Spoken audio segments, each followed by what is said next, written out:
পাঠিয়েছিলেন, ও জিবরাইল আমার বন্ধুর কানে খবর দাও, আমার বন্ধু এই দেশের মাটিতে থাকতে পারবে না, আমার বন্ধু এই রক্ত মাখা জমিনের মধ্যে রাখবো না, আমার বন্ধুর দেহ আমার আরশের ডাইন পাশে দাফন করব।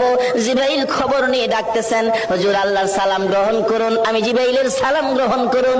আল্লাহর নবী গো, আপনার দেহ মুবারক আল্লাহর আরশের ডাইন পাশে দাফন হবে, আপনি খুশির সহিত কবুল করুন। আমার নবী কোনো কথা কয় না, দুইটা চোখের পানি ঝরঝর করে ছাড়তেছে।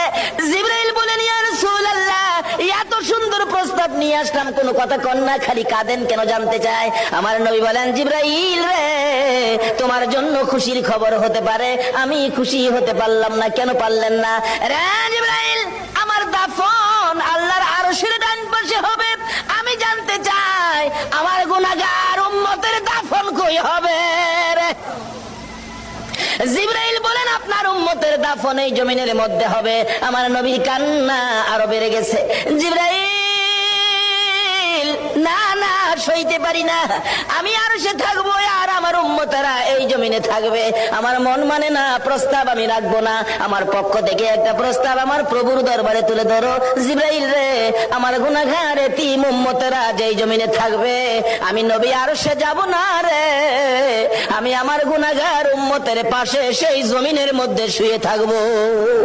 আরে দয়ালো নবী, প্রেমের ছবি আর আসবে না জগতে, আমার দয়ালো নবী, প্রেমের ছবি আর আসবে না।